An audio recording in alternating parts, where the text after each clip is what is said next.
Um, why is social anxiety so enormous? Because we've spent a period of time, 12 to 8, 18 months or more, where there was a lot of confinement, where we were isolated from each other, particularly for children who lost at least a year of socializing and the social skills that go along with socializing.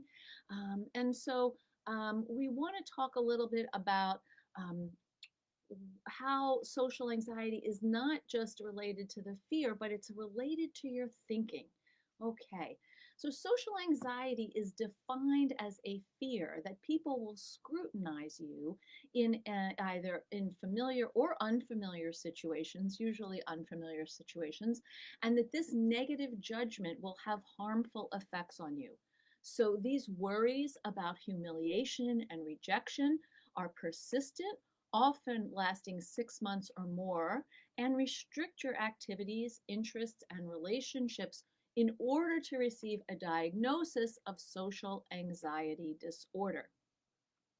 When you worry so much about negative judgments from others, whether you're 10, 13, 35, or 50, you can't really be yourself. It's harder to make rewarding friendships or build a satisfying life.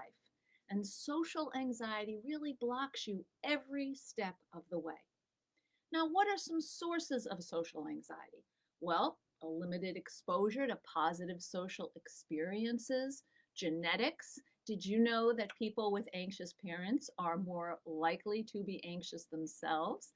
Um, a history, perhaps, of being bullied, memories of any kind of public humiliation, or just a general discomfort communicating with people. Other causes of social anxiety may come from feelings that you can't really relate to people. You just don't know how to do that. You're not good at it. Um, uh, or you haven't learned the proper social skills. Dating, bullying, peer pressure, these all contribute to social anxiety. So before I go on anymore, I'd love to hear from you if what you think um, are some of the sources of social anxiety for you or for your child. Somebody said that you were on for your middle schooler. So I'd love to start to answer some questions about the sources of social anxiety. And then we can start to unpack some strategies to deal with those specific sources.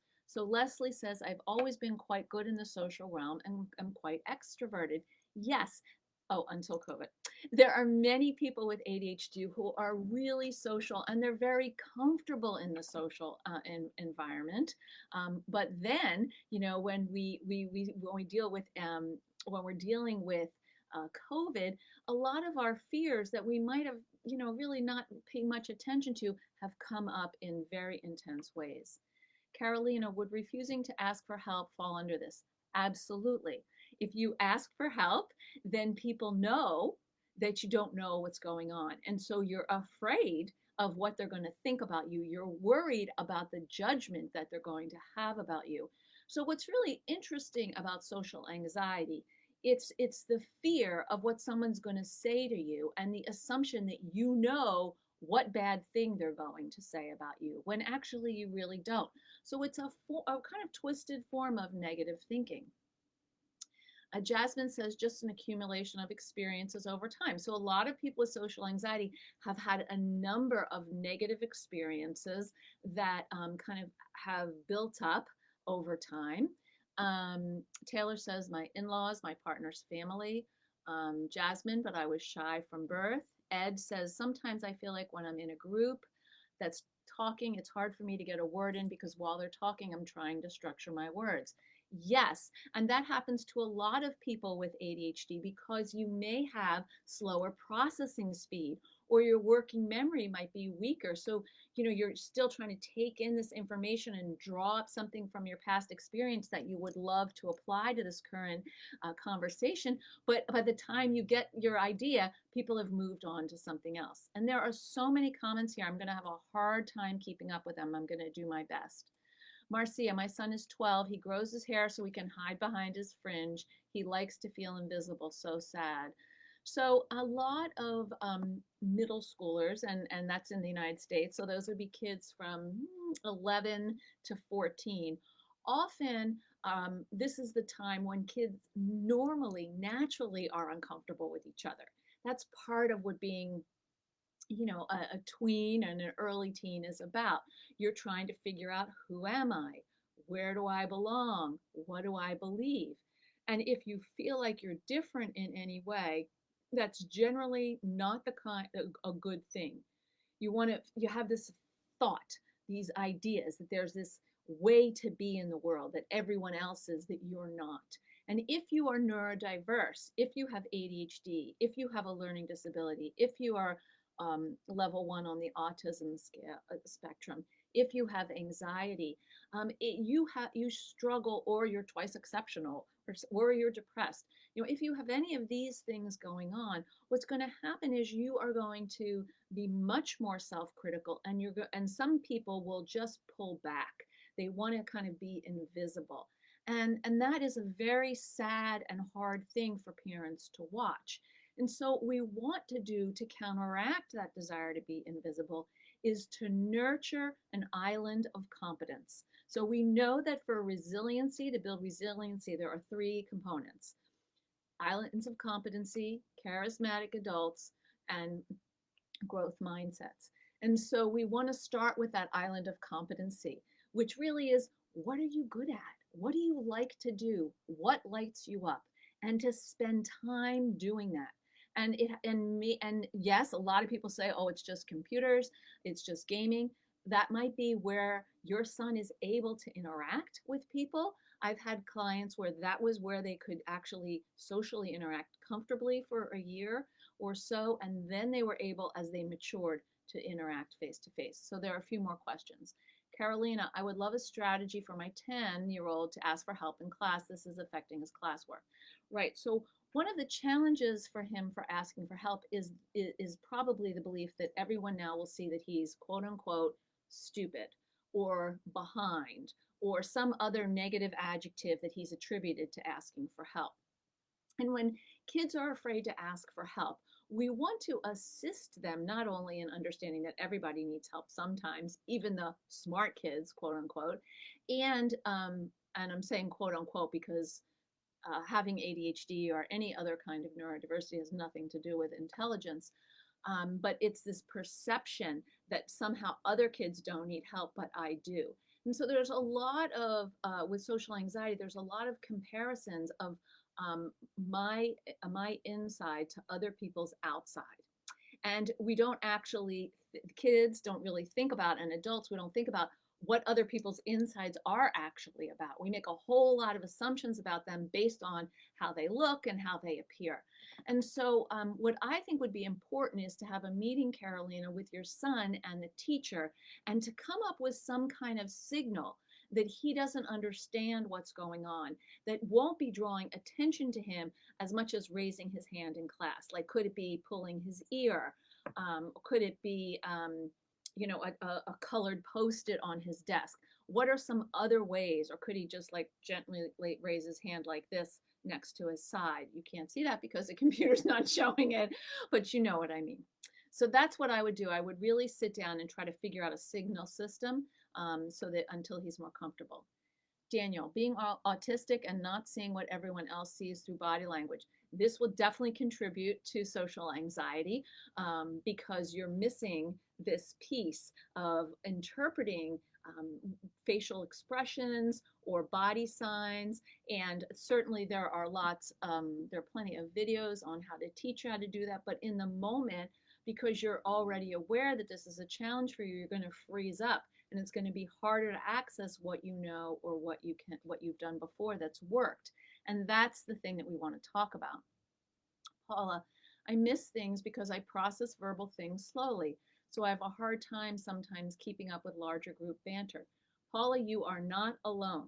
I hear this over and over again from kids and from adults. In fact, I worked with a 13-year-old once who who had auditory processing issues as well as a slower processing speed, like in the way that you do. And she came in tears, and she says, everyone's always telling me, hurry up, and, why are you asking these questions? And I can't help it. I just don't hear what they say, and it takes me longer. And so we worked on a phrase that she could say. Was there a friend or two in her friend group who she felt really understood her, or who might also have a learning challenge? And to communicate that, actually, you guys, I hear what you have to say. It's just my brain works a little slower to deliver what I hear into the part of my brain that understands it. So sometimes I'm going to have to ask questions like, could you say that again? Or what? I missed it. And to have someone maybe that you can talk to privately next to you rather than in the large group. And this is where sometimes, particularly people with autism spectrum disorders, engage in masking or mimicry. They sort of go along with what they see happening around them until they can figure out how to participate and jump in. Janelle, excuse me, I'm a social butterfly and know no strangers. But when I have to enter spaces with lots of people who I know each other and I'm on the outside, I have severe social anxiety. Janelle, I think a lot of us feel uncomfortable when we enter a space where people know each other and we don't, or they know each other well, and we don't really know them. I mean, I know that I'm speaking at a panel at a conference next Friday, and I really don't know anybody. I've met them online. I'm a little bit anxious about going. Like, I'm just a little nervous. I haven't done it. And there's a difference between nervousness, which is feeling uncomfortable and uncertain because you haven't been in this situation before. And then once you have been in that situation a couple times, you understand that you've been in this situation, and so you kind of acclimate, so the nervousness goes down. And social anxiety, where you're in a panic because you can't draw up from your working memory or your memory times when you've been in similar situations and how you've coped. And so in those cases, you really have to plan for what your strategy is, not just to sort of enter the situation, but also an escape plan. How are you going to take some time if you're feeling overwhelmed, or you're panicking a little bit, or you're downing yourself? Where are you going to go? I am a big fan of the bathroom. Why? Because everybody goes to the bathroom, and you can go into the bathroom if it's a stall, you can just sit there and do some breathing, or you can wash your hands, or maybe comb your hair, put your lips gloss on, and you can slow yourself down.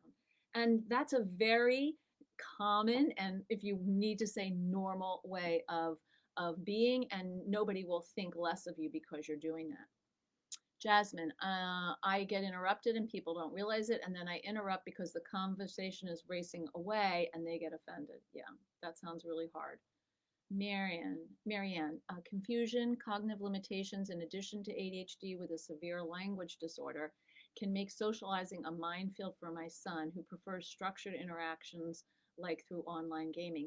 That makes sense to me, Marianne, because he can control the amount of information that's coming into his field, which isn't necessarily a bad thing. And I mean, because sometimes this is very helpful, and who knows, maybe someday he'll be a creator of incredible games.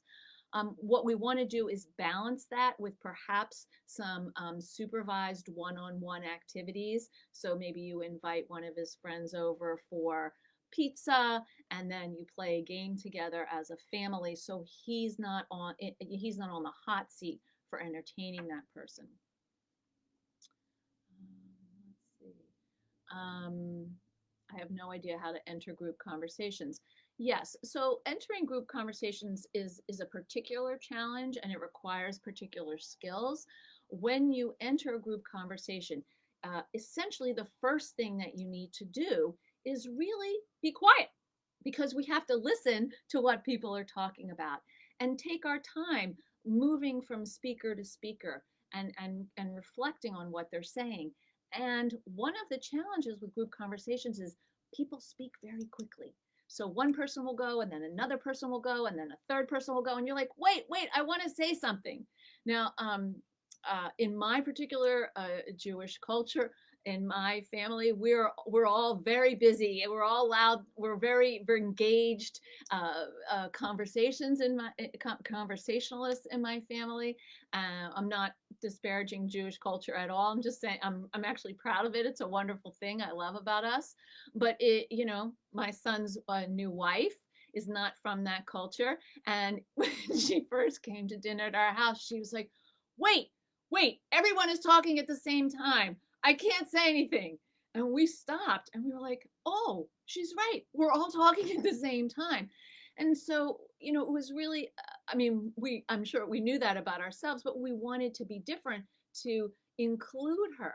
And so, that was a really good coping strategy on her part to be able to say, hey, I have something I want to say, but I can't get a word in. I can't seem to get my opinion in.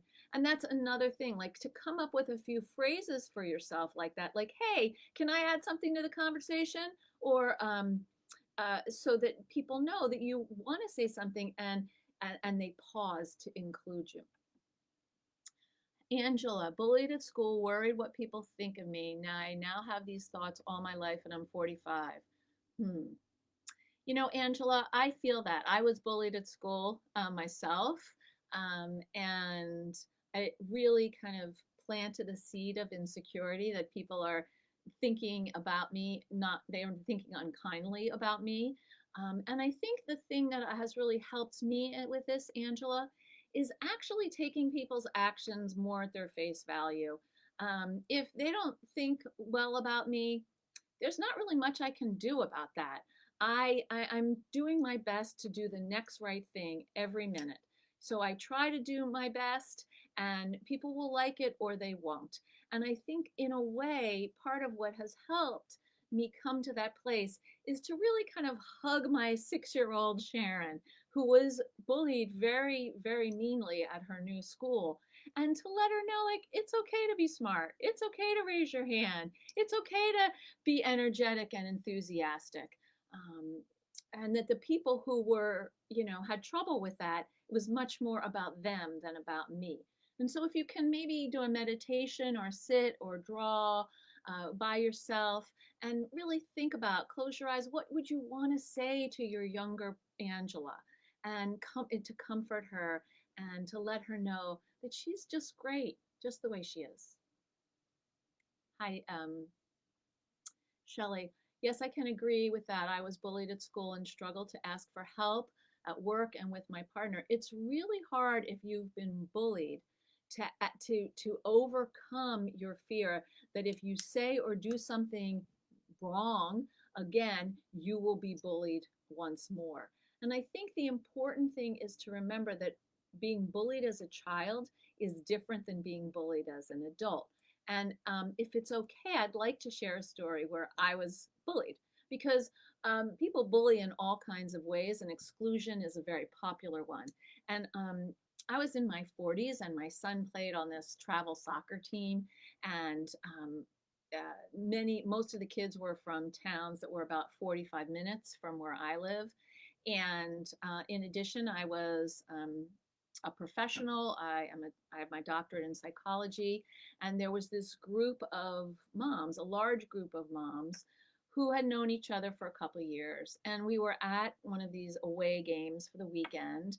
And after the game was over, I went up to the moms who were in a circle, and I said, "Hey, what are you doing after the game? Could we join you?" And one of the moms said, "Well, we don't know yet." And then she turned her back and went back to the group. And I was standing out there and, thinking, whoa, this is really uncomfortable. And then I tapped her on the shoulder. I'm like, "Well, have you decided? Can we join you?" And she's like, "We all don't have to do the same thing." And I was like, oh my God. I am 45 and I am, or whatever I was, and I am dealing with middle school behavior in adults. No. And I took myself over to another mom who was sitting with her kids who, was clearly not part of that group. And I went over to her, and this was the adult self. And I said, "Hey, what are you doing? You want to do something with the boys, get some food and maybe go to the beach?" And she was like, "That would be great." And so we went off and did that. And then what happened, which was what happens a lot in these situations, is that the group saw that there were some other people who were socializing and making friends, and they were a little threatened by that, and then they basically opened to include us. Not that I cared by that point anyway, because I'd kind of written them off. So I mean, I think I'm so interested in social anxiety and talking about it because I've experienced it, and it stinks. But I think it's really important to differentiate between your child self and your adult self. And sometimes our child selves are wounded and they're directing our adult selves. We're still acting out of those wounds. And that's the part that needs the healing. Augustine, my 15-year-old has Pauly shore hair. Okay, he's self-aware of his awkwardness and jokes about it, but he still avoids certain social situations, especially in new environments. Yeah, and some people are slow to warm. Some people are slow to warm. At least he is accepting it. Okay. Lynn, I miss social cues, jump into conversations late, and go off on tangents after other people have moved on to other topics. Lynn, I don't think you're alone with that. I think that one of the things that have to watch with people who have ADHD are the tangents. That something's interesting to you, like there's one topic, and then it reminds you of something else, and you go off into that topic, and people want to move on to something else. And so that really requires us watching their faces. Because people give cues when they're bored or they're ready to stop or they've disengaged. And our job is to say, would you like to hear more about this, or do you want to shift the topic? Jenna, my Tourette's made me a target for bullies as a child. I'm sorry. And now, even though I have it mostly under control, it's a hassle to explain, so I just avoid making friends. Oh, Jenna, you're depriving the world of your wonderfulness. I'm sure there are a few people who would love to be your friend, probably people in this community right now. And I think adults who have challenges, whether it's ADHD or a learning disability or twice exceptional,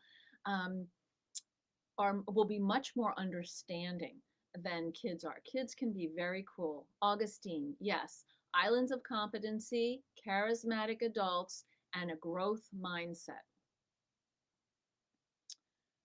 Peter, I'm absolutely a talker, but I feel like when I speak, more often than not, I'm not being heard.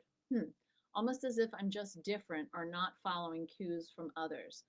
How can you tell that you're not being heard, Peter? And also, when you speak, are you speaking to a topic that other people have spoken about, like to what's relevant right at hand, or are you speaking to something that's past?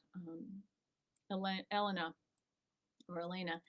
My 10-year-old can look very rude when she's in certain situations. I think it's because of her anxiety. I'm worried she won't have friends because of this. What can we do about this? So some people have have a face or an expression on their face that may read as hostile or kind of negative, even though that's not how they feel. And so you might want to do something as simple as like looking at a mirror together and making different faces, and seeing, how do you want to, what face do you want to have on when you're in a situation? Because my guess is she's not rude, she's perplexed or uncertain or confused, but it's coming off as rude. And that's sometimes why we see people who are shy interpreted as being sort of snobby and judgmental. Janelle, every time I'm in that situation, I do great once I'm there, yet my anxiety hits so hard that I shut down and don't enter those spaces. Right. And so, what we want to do when you have that kind of profound anxiety is make very small steps. So, maybe you go close to the situation and that's it for that day. Maybe then you go into the situation and that's it for that day. You give yourself small goals, and once you've met that goal, or it could be, I'm going to be here for 5 minutes, and then you can leave. But you set small goals for yourself so that you can actually feel like you're achieving them and making progress. Way to go, Leslie. Let's see. Marcia, if I'm in a group, I tend to say something outrageous and I can't stop it. It becomes awkward. Is there a way that you can say, whoa, that was a little out of left field, sorry, everybody, and laugh about it rather than like pulling in and hating yourself for it? Because the more that you can address some of your quirks with humor and acknowledgement, the better I think it is in social situations. Carolina, daily affirmations help, especially on rough mornings. You bet they do.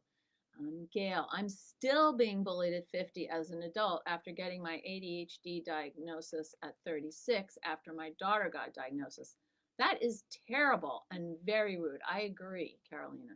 I have a very hard time making and keeping friends. I think that a lot of people struggle with making and keeping friends because having friends takes work. You know, um, I have friends and I am the person who reaches out. Like, I wish more people reached out to me. And I know they love and adore me, but, um, they don't. They expect that I'm going to reach out to them. And because I've asked them, I said, how come, you don't reach out? And they're like, because you always reach out. Why should I reach out? And I was like, well, yeah, but I would really like it if you would reach out. And they're like, oh, okay. And then they just like maybe they make an effort or they don't. So I think one of the things about making friends is pacing, getting to know someone little by little, and also having one or two people that you're doing that with, because you can have one person and then maybe overwhelm them. So you want to have a few people and do small things for shorter amounts of time. Maribel, it was so interesting what you said about the group of parents that behave as teenagers. I'm from Mexico, so I just couldn't understand the behavior. I wonder how I can help my kids when they're in that situation. Hmm. Right. And so for me, that's what I think is that when you're in a situation when kids are doing that to you, not everyone is part of a group. There are other people who are outliers, and frankly, we're terrific. And so I think that if your child is not part of the group, we want to help your child. And we want to help your child foster and facilitate friendships with other kids who may not be part of the popular group. Augustine, something that helped me is to realize that in general, people do not want to return to a topic once it has changed. That's a very, very, very good point. I have learned to let those thoughts go and catch up. It's okay if I don't have something to add in a timely manner. That's right. And so, generally in conversation, when a topic has moved on and they're two topics away, going back to respond to that topic in some cases can work, but most often for teenagers and younger children, it doesn't. You have to be more current with what's happening. Monica, I can never seem to connect with people. It feels like I'm on a different wavelength than everyone. Even if I do make friends, it seems like that I'm always the one reaching out. At this point, I just want to learn and make friends with myself. So making friends with yourself makes a lot of sense, and I think it's really important. And I think that one thing you may want to think about is what are your expectations for connecting, and how are you doing it? So for me, I have some friends who reach out to me, and I have some friends who don't, and I've accepted that I'm the one who's going to reach out to them, and that's okay. So I'm okay with that. But if you're not okay with that, then that's a choice that you make, and that's fine too. My son stutters, so I understand. It's rough, but don't give up. There's more people that will give grace than bully you. Exactly. There's a lot of letting go, I think, in ADHD. Yes. Samantha, I feel so connected with everyone here. That's so nice. Diagnosed with ADD a few years ago, and my 4-year-old is diagnosed with ADHD, and I know how she feels, and I try to be very understanding with her actions, but also with my issues. It's been a struggle. Yes, so a lot of parents have kids who are similar to them and might have similar issues, and it's very painful to see your kids struggle the way that you did. And they may or may not be interested in the tools or tips you have for them, particularly if they're over the age of 11. and so I think that, just your compassion and your ability to show up and validate her is so healing and so important. I feel like my son will never have a girlfriend because he feels awkward. You never know. Give him time. There's plenty of life out there. So just, he'll get there. He's just not there yet. Will you elaborate on charismatic adults and how that would look for teachers? Yes. So charismatic adult is not, George Clooney or, some other famous movie star that you like. Charismatic adult is someone who believes in you, someone who validates you, someone who for whom for someone who is a mentor for you, that accepts you, and you feel like they believe in you. That is a charismatic adult. And for teachers, of course, you want to be that for your students. You want to believe in them and you want to guide them towards learning. Um, so I think that sometimes adults can forget about that because they're frustrated with kids, particularly kids who are neurodiverse, and they forget that actually kids are really most looking for a sense of acceptance for who they are. Elena, um, that's very funny, Elena. Um, okay, yeah, Dana, I'm always the one to reach out. Right. And so some of us are reacher outers. Like I'm a natural extrovert and a lot of people aren't. And so I can accept that about myself or I can resent other people for not measuring up or showing up. So I'm leaning toward the acceptance. Sometimes I have a bad day and I don't feel that way, but generally I'm leaning I try to live with the acceptance. Jennifer, I struggle with communication no matter how hard I try or how many techniques I try. It seems like people most often still do not follow what I mean. Um, so sometimes it's very hard to feel understood and heard. Um, uh, sometimes people speak around a topic, kind of like a spiral, like they start in one place and they go around until they get to the center. And some people just go into the center. And so it's challenging if you're someone who meanders a little bit to be in conversations with people who are much more direct and straightforward. And so I think if people aren't following you, and I would practice this one-on-one, Jennifer, I'd ask, where did you get lost? Where did I lose you? Well, how could I have said it in a way that you would have been able to follow better? So this is what you need, like a close friend or a cousin or a family member to help you with, or a therapist or a coach also would be useful. Carolina, I'm right there with you on this, but then I remember that I like not the popular guys. There are a lot of girls like that, especially when they get in their 20s. Yeah.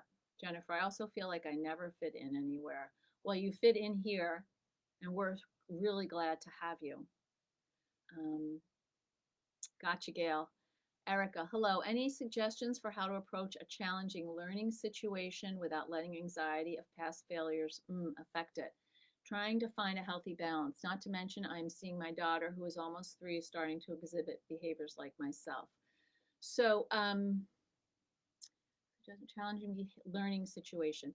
So, when adults struggle in learning situations, it's natural to feel like your past failures are going to be repeated in this situation. So, what we want to do instead of avoidance procrastination, which is I'm not going to do this because it's just going to be the same thing as it was before, what we want to try to do is to think of our past successes.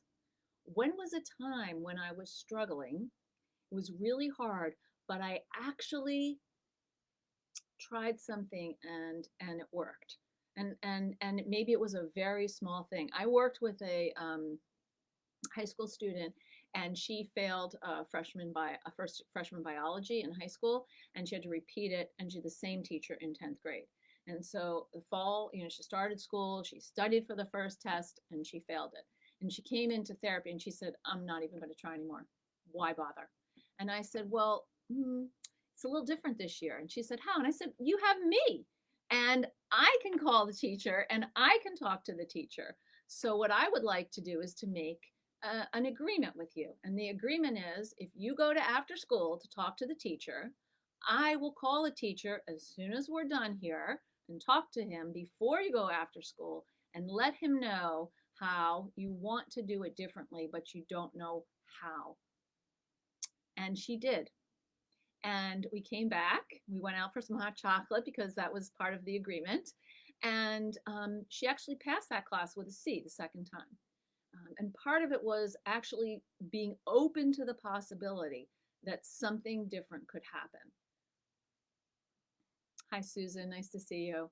Um, Lori. Okay. Lori's talking about that resting kind of rude face. Oh, some of you say bitch face, but I hear you. Um, Samantha, when she gets upset, she tells me that I don't love her and that isn't she says she isn't beautiful, and that breaks my heart because I ask her all day long. I tell her all day long I love her. I tell my girls I love them. So that's part of the dance that kids do. You know, it hurts your heart, yes. And all you can do is say, I understand that's how you feel right now, and I love you, and I think you're beautiful. You know, you can talk to them. Is there some part of yourself that you think is beautiful, but you can't do it in that moment when they're feeling bad? What they need in that moment is a hug and say, I see that you're feeling bad. I know that it gets tough. I'm here for you. Hi, Althea. Althea. Gail, I hear you. I hear you, but you know what? Um, you can hate it, or you can just, you know, hopefully maybe in your reaching out, you'll find someone who will reach back. Sometimes people have assumptions like you're busy or you're occupied or you're not around. You know, they don't think you have time for them. So that's something that I've run into for sure. Um, how does someone with ADHD work on social skills? That's a really good question, Monica. And there are a couple things that I wanted to share. So the first thing is you start with small goals. Instead of pressuring yourself to hang out with a large group of people on multiple occasions, set up some one-to-one get-togethers with friends or extended family. And these will help you practice your social skills in less overwhelming and pressure-filled situations where you can talk and listen without the distractions of having a lot of other people around and feeling like you're going to be judged and have to measure up. The second thing would be creating a strategy when you're in those larger gatherings. Talk through a coping strategy with a parent or a sibling, a counselor, or a coach. Think about who is going to this larger situation who feels safe for you to talk to, who understands that you struggle with social anxiety, and who you want to make sure you avoid and do not have contact with. What are you going to say to people who are more acquaintances, and what are you going to say to people, the couple people who are your friends? You know, you need to have there's preparation and planning for learning social skills. Come up with a one line. Nice to see you. School or work or whatever is going fine. How are you? That you can say when people are asking you how you're doing. So you let them know that you're interested in them as well. I talked about planning your escape plan, plan your escape method. Decide in advance what you will do if you feel overwhelmed or uncomfortable, where you will go. The bathroom is always a safe bet. Or you can step outside when you're overloaded. You also want to remember how to have certain conversational tools. And conversational tools, a very simple one is you reflect back what you hear someone saying with a little interpretation. Oh, so what I heard you say is you're not sure how people with ADHD work on social skills. That sounds interesting, or did I get that right? So that's actually a very common thing to do, and it helps let someone know that you're interested in them, you've heard what they have to say, and then they speak back, and then you can say something related or different. And the final thing is, I want you to plan for recovery time. People with social anxiety need time to recover from the output of energy, thought, and emotion that social interactions demand of them. Make a list of things you like to do that will help you chill out and nurture and nourish yourself after a social interaction or a party or a work gathering or a presentation. And put it on your phone or post it on your room or your refrigerator. Help your kids do the same. okay? And then use it. How do I let my few friends, mostly from church, that I need know that I need more support and to check in with me without me having to contact them first? I think what you want to say is, hey, you know what? I really miss you, or I wish we had more contact. I notice I'm reaching out a lot, and I'm wondering, if something's going on. Is that something you might be willing to do a little bit more? And really just keep it as light as possible and not accusatory. Lynn, one of my worst issues is that I take everything literally. So sometimes I don't understand if someone is joking or being serious, and I am too trusting, come off as being naive. I'm too frank and honest, which sometimes people take as rudeness. So if you are very literal and you can't tell if someone's joking, um, if you're on one-on-one, you could say, "I'm not sure if that's a joke or you're serious." And if you're in a group, you could pause and see how other people respond to give you some information about how you can respond. And Carolina says she does the same thing. Specific details for praise. Yes. I sentences. I have to work on listening and not interrupting. That's a tough one. Augustine, when I look back to how awful I felt socially in high school, I always felt a few years behind, even when I was voted the prom king. Whoa. And it only made me feel more awkward. That's so funny because people would think, oh my God, you're prom king. You must be so popular. So it seems like social successes don't necessarily lead to a change in feeling. Can I shed some light on this? Because I think, Augustine, a lot of people with ADHD feel inside like they're a fraud. So even if you're voted prom king, the internal conversation might be, well, I'm really actually, X, Y, and Z that's negative. And so we don't take in our successes, and also because the positive comments, the celebrations usually are fewer than the negative things. So there's this imbalance. So we have to actually really pay attention to the positive things and learn how to internalize them. Chris, at 47, I acquired a stutter, and my brain would periodically freeze up, causing more social anxiety and more studying, causing me to avoid going out too much.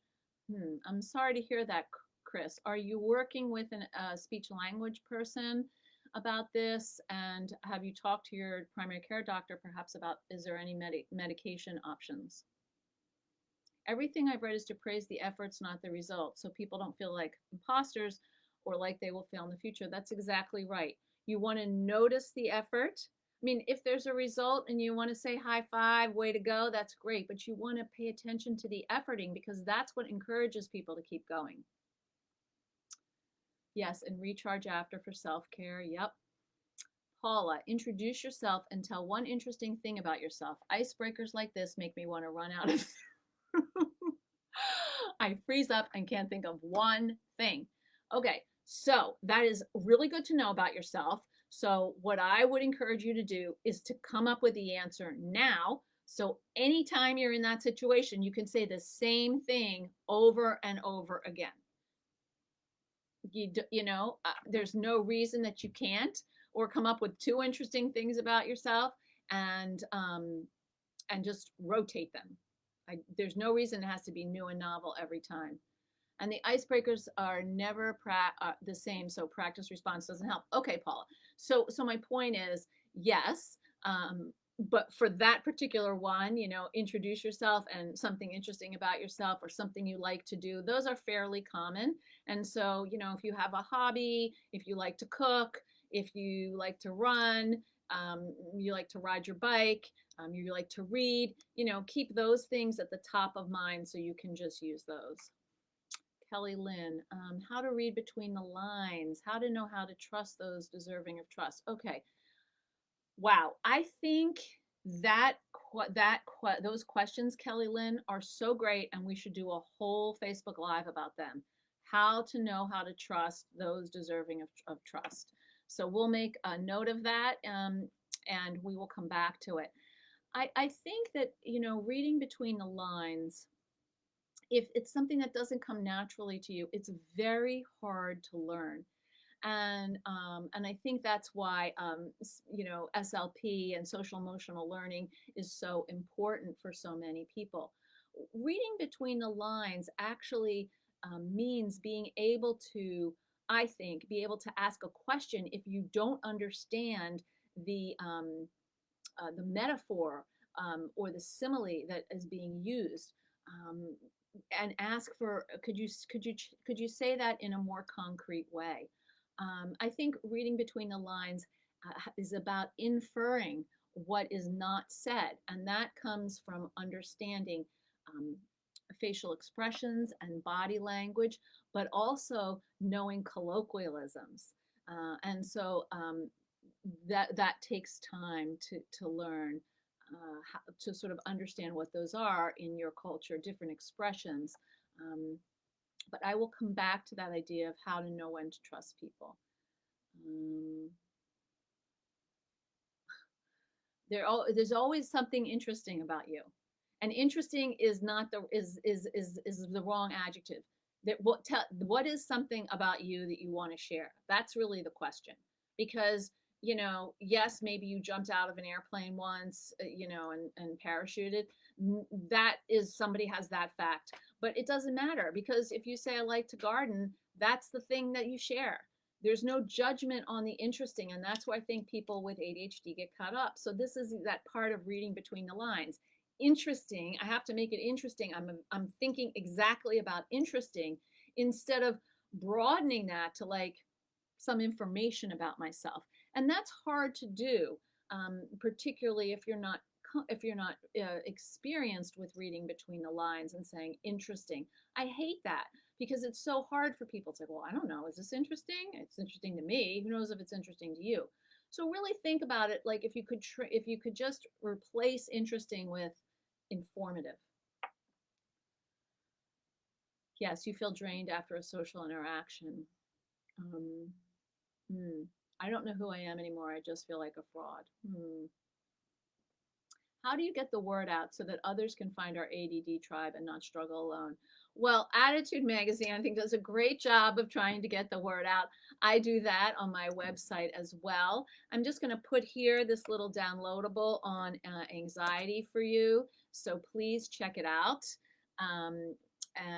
It's on just kind of managing anxiety in general.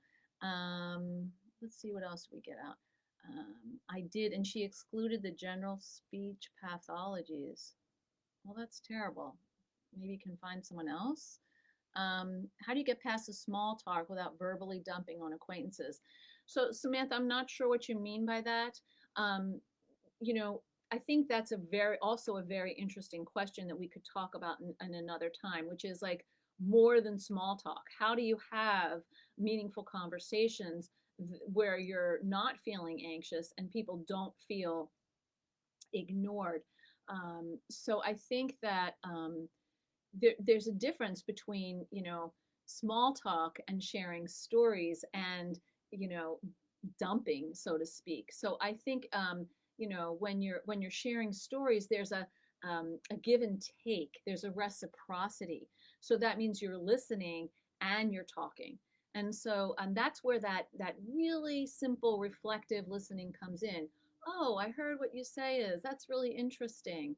Um, Ask a question, and then say, I have something that's related, and then say your thing, and hopefully they'll ask you a question. Lynn, I tend to be a nodder, masking the fact that I don't have a clue what is going on in the situation, um, uh, especially in a group. I feel like I miss out that way. Well, I can understand that. You can nod, and then when I think it's important, when you don't know what's going on, you ask a question. Monica, I have a hard time paying attention to social cues. How do I focus on them? Um, so I'm going to take a couple more questions. One of the things that happens for people with ADHD, particularly if you also have autism, is that you're overwhelmed by the sensory information when you're with people. And there's so many places to look, so many things to hear. So you might want to like look at their hairline, or maybe look at their glasses. You try to narrow your field, so that you're looking at less. And if you may miss social cues. So maybe give yourself permission. I'm going to watch a facial social cue for this comment, and then I'm going to take a break, then I'll come back. If you can't track it all the time and it overwhelms you, then don't. How do you find groups of adults with ADHD to meet? That's an excellent question. Um, I would assume in your area that there's a CHADD organization, CHADD, or ADA. I think it would be really important to get involved with those two organizations because they have all kinds of stuff online and actually have groups that are local.